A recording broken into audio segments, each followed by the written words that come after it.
All right, first set of questions for today. I'm going to be working off of this graph right here.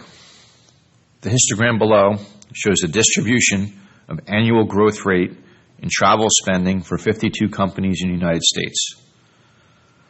So the x-axis here represents the growth rate in percent. This is a frequency distribution here. The actual counts are given for the y-axis and are telling us the height of each one of those bars. Question number 1, without using your calculator, estimate the range of the data. So the range is your maximum minus your minimum. Well, we have two items that are somewhere between 1.5 and 2. So the smallest that could possibly be would be 1.5. The biggest it could possibly be would be 2. Now for the biggest bar up here, we have one item that's somewhere between 5 and 5.5. So the maximum range possible would be that biggest number minus that smallest number. So the biggest range, or largest range might be a little bit better, would be 5.5 minus 1.5, or 4%. The smallest range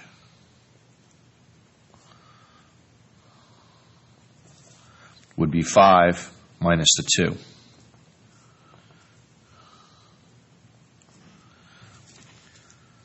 So being each one of these bars represents an entire range of numbers, we can't get an actual one number range here.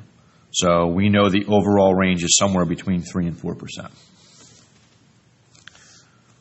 Okay, number 2, without using your calculator, estimate the median annual growth rate. Well, we have 52 items in this list. Cut 52 in half, and that's 26. Take that and the next one. The 26th and 27th items in the list have to be the two middle numbers. So that's 2, still 2, 8, 19. The 26th and 27th numbers have to be somewhere in this bar right here. So the 26th and 27th numbers have to be somewhere between 3.5 and 4. So the best estimation we can give is the median is somewhere between 3.5 and 4.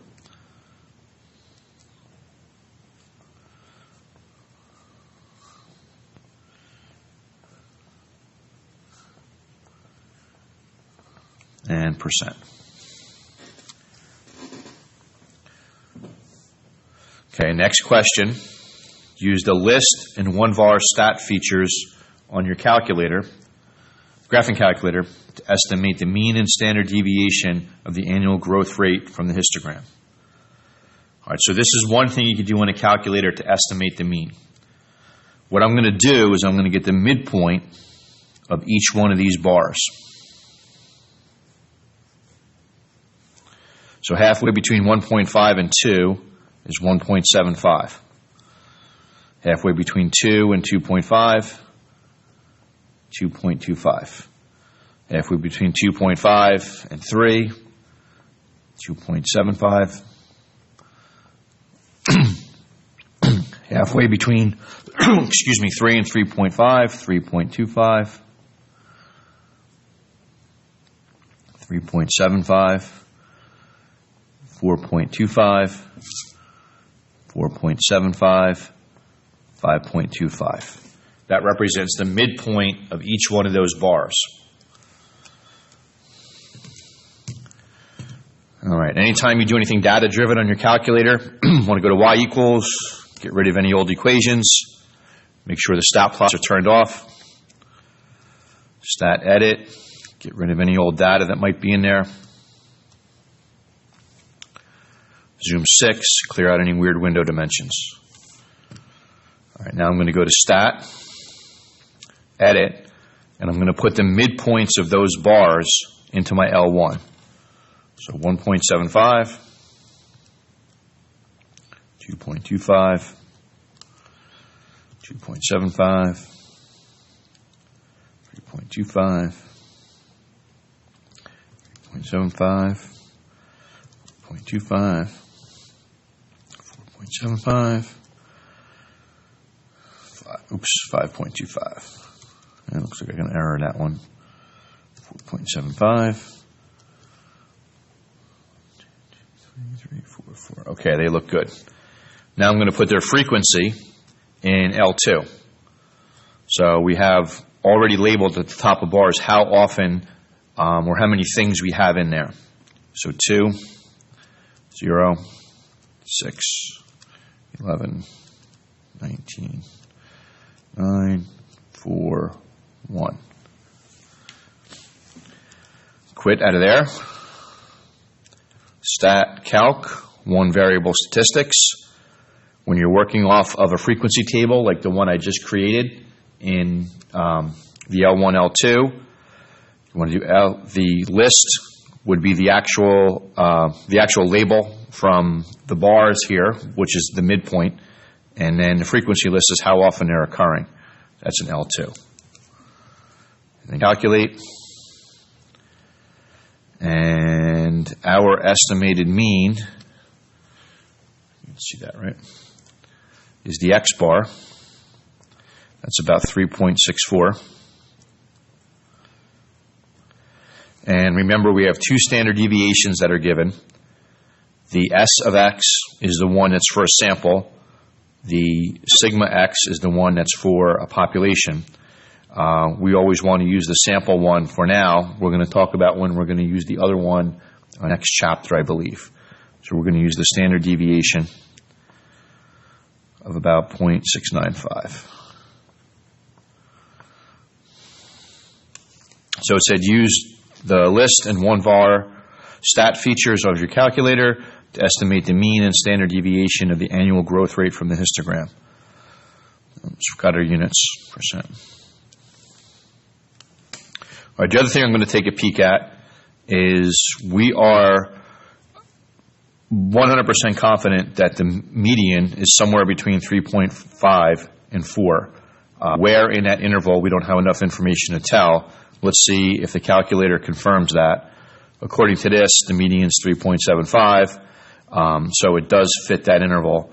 All of that is a definite boundary, but anything that you choose within it would just be a rough estimate. Okay, comment on the comparison of the mean and median should be related to the shape of the graph.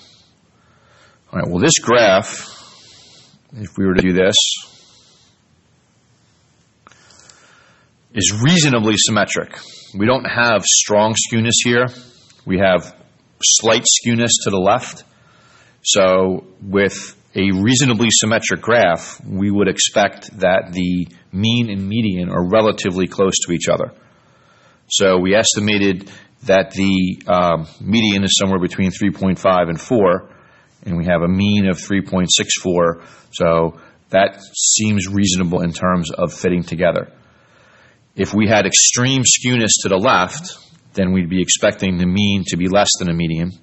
If we had extreme skewness to the right, then we'd be expecting the mean to be greater than the median.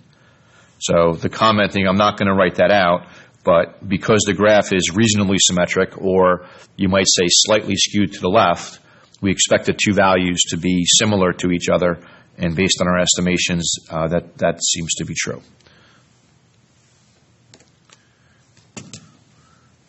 And I just realized that when I was pointing to this graph, it was probably off the screen.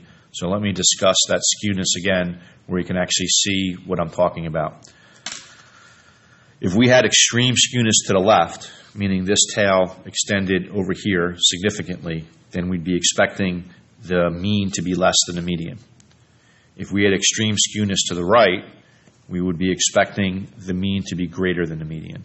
Since this is reasonably symmetric, and these are very rough estimates, we expect them to be pretty similar to each other, and they are.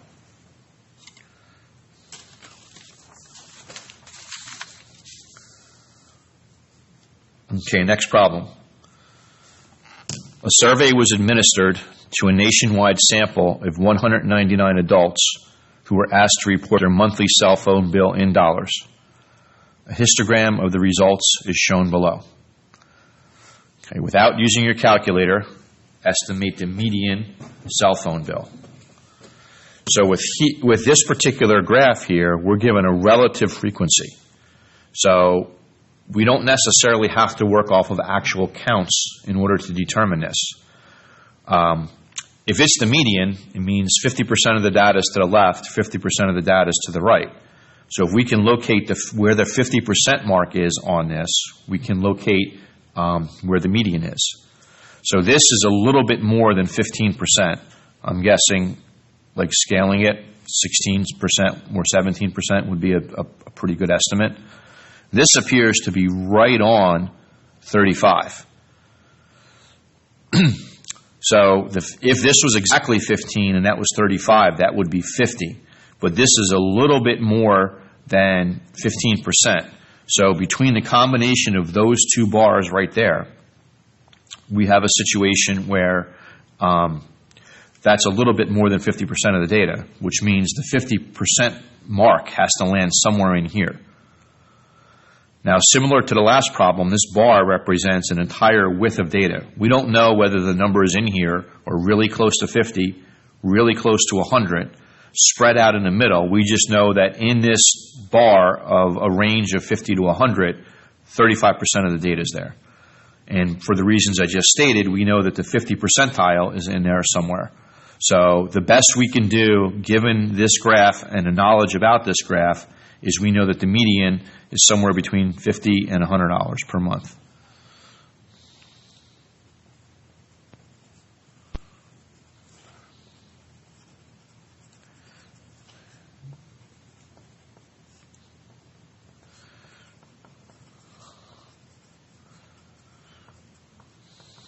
General reminder, anytime that you are doing any type of free response, working off of AP rubrics, there always has to be context. So in this case here, the context would be the $50, $100 per month. You could be a little bit more thorough in terms of the cell phone bill between $50 and $100 per month, but there has to be at least some reference to context, even in the least stringent rubrics. Here, I answered all my questions in percents. Again, you could have been a little bit more descriptive. If this was a real AP question, it might be in your best interest to throw a little more context in there, like with the percent annual growth rate, but you have to have at least a little bit.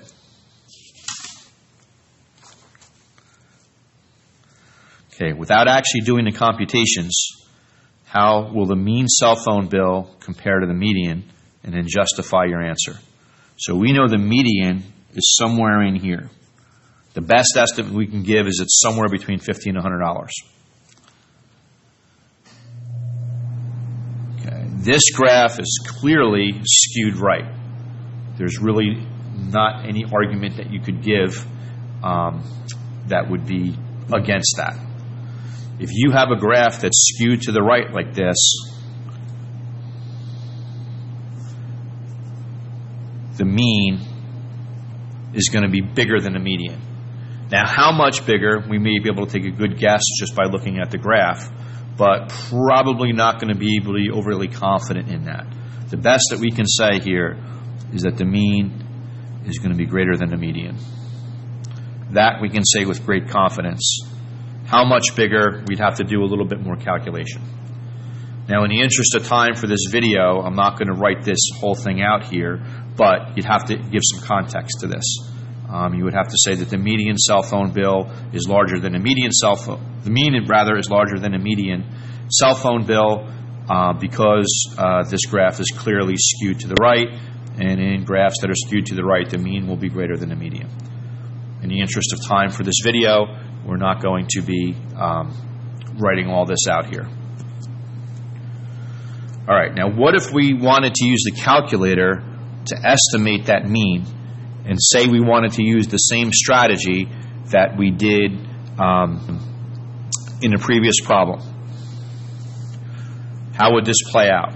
I'm not going to do the whole thing from beginning to end. I'm just going to talk through the generalities here.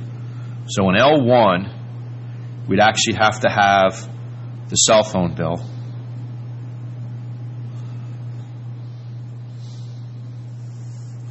And if we were to use that same strategy, we'd want the midpoint of each one of those bars. So we'd have 25, 75, 125, blah, blah, blah, blah. And then in L2, we'd have to have their frequency. We don't have actual counts here to put in. So if we want to use that same strategy that we used on the previous problem, we would need counts. So what we'd have to do here is translate these frequencies here, relative frequencies, into actual count numbers. So for example, this bar right here looks like it's at 35%. 35% of 199